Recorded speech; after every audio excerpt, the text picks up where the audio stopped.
au sein d'une espèce, communiquer pour survivre. Très important. Alors nous allons prendre 3 exemples de communication.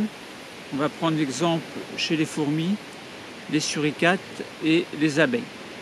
Bien sûr, on pourrait en prendre beaucoup d'autres. On pourrait prendre la communication chez l'être humain, chez le singe, chez les éléphants, les bonobos, les sardines, bon, les coccinelles, les papillons. Bon, il y a beaucoup de possibilités. Là, on en prend trois exemples. Donc, très souvent, les individus d'une même espèce communiquent entre eux par des signaux, et ces signaux sont porteurs d'informations. Si on prend la fourmi, par exemple, on prendra les phéromones. Concernant les suricates, ce seront des petits cris qui seront émis à une certaine fréquence et pendant un certain temps, ce que l'on va décrire après.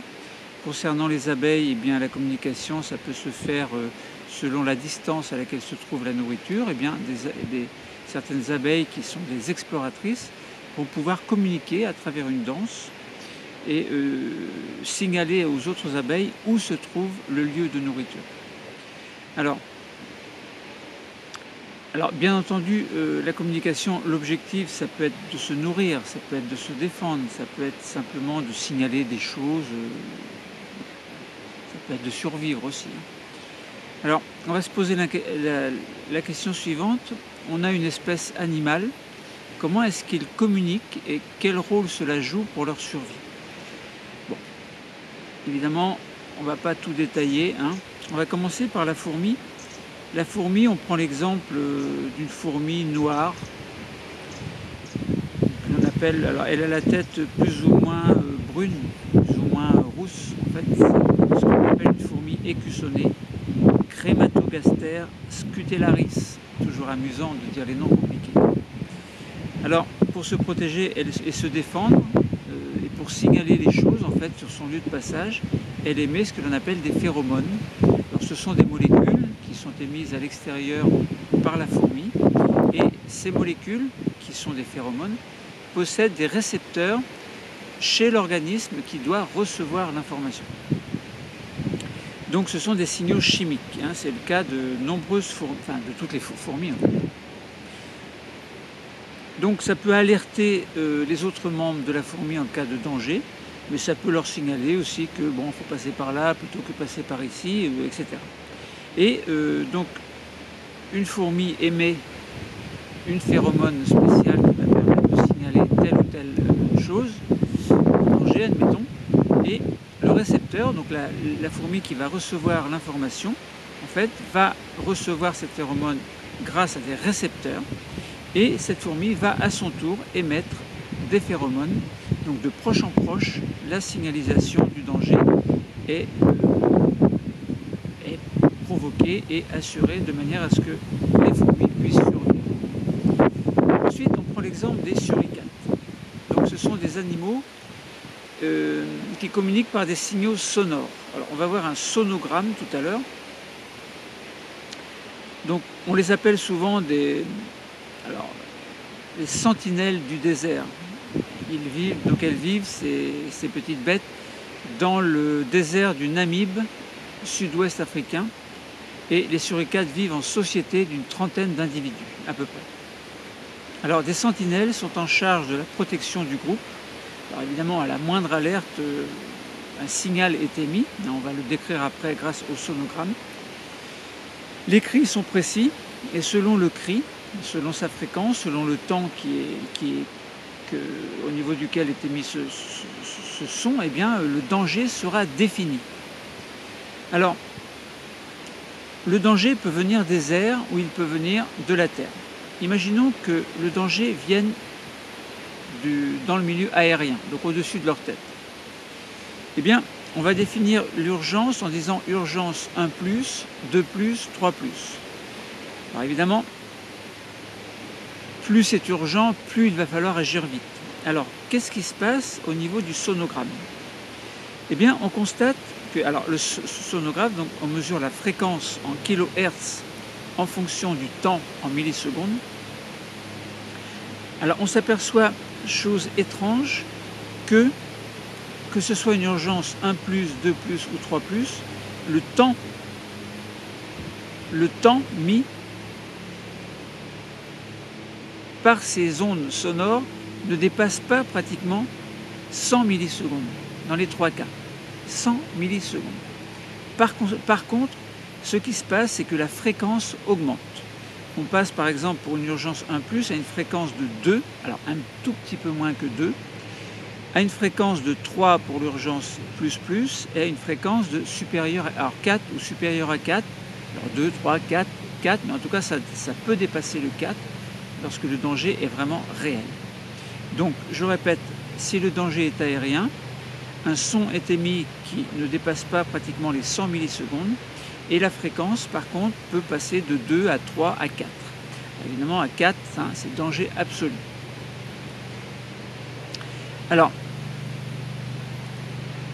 donc on verra après donc, ce que font les suricates selon le danger. Alors si le danger est terrestre, alors c'est très étrange parce que cette fois-ci c'est la fréquence qui ne varie pratiquement pas, et par contre c'est le temps d'émission du son qui va varier. Alors on a pratiquement, que ce soit plus ou 3+, on a une fréquence qui ne dépasse jamais le 2. On peut avoir donc 1 pour une fréquence plus, à encore 1, une fréquence de 1 encore, enfin pour l'urgence ++, et pour urgence 3+, on a une fréquence qui frôle les 2, mais sans jamais dépasser le 2.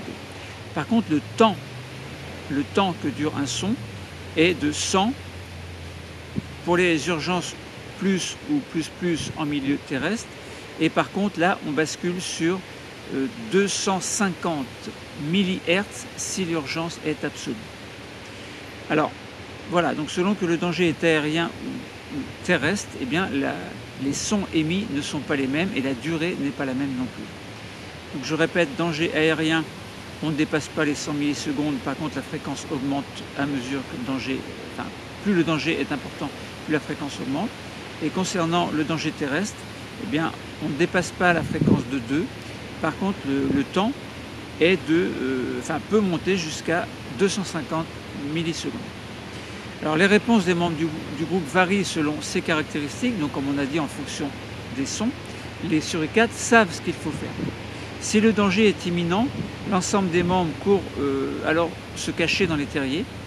Et si le danger est faible ou lié à un prédateur terrestre, la vigilance des membres du groupe est simplement accrue, mais bon, rien de spécial.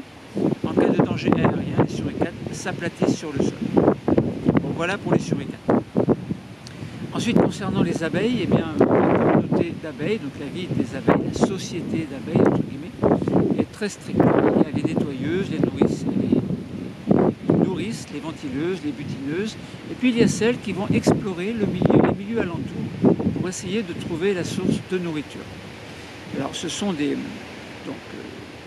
abeilles, pour nourrir la ruche, vont être obligées de butiner pour les butineuses, évidemment. Donc les butineuses doivent savoir où aller. Alors pour cela, il y a les exploratrices qui vont à droite et à gauche, et lorsqu'elles repèrent une fleur, à telle ou telle distance, elles reviennent à la ruche et exercent une espèce de danse. Et la danse va indiquer à ses congénères l'endroit où se trouve la fleur ou les fleurs. Alors voilà, donc c'est très, très bien fait. Donc si la nourriture est proche de la ruche, l'abeille va exécuter une danse en rond, dans un sens et dans l'autre. Et si la nourriture est éloignée, alors ça dépend de l'éloignement évidemment, l'abeille va exécuter une danse en 8. Donc ça veut dire qu'on a un éloignement de plus en plus important, et soit une danse en rond si c'est proche, soit une danse en 8 si c'est éloigné. Maintenant il y a éloigné et éloigné évidemment, et ça dépend aussi de la position du soleil.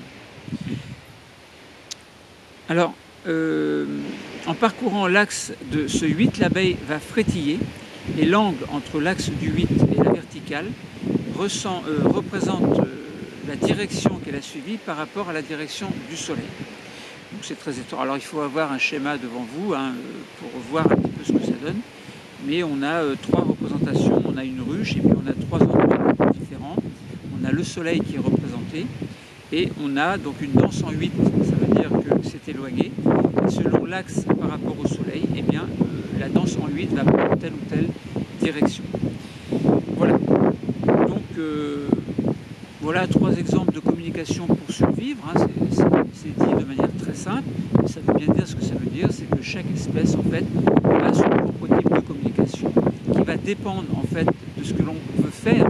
Communiquer pour manger, pour se défendre, pour survivre, pour aller se promener, etc. Simplement, il y a aussi les rencontres sexuelles, etc.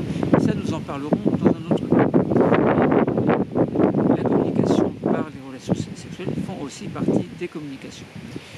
Voilà, donc on a compris comment les individus d'une même espèce animale communiquent concernant 3 espèces, la fourmi, les suricates et les abeilles. Le cours est terminé. Merci.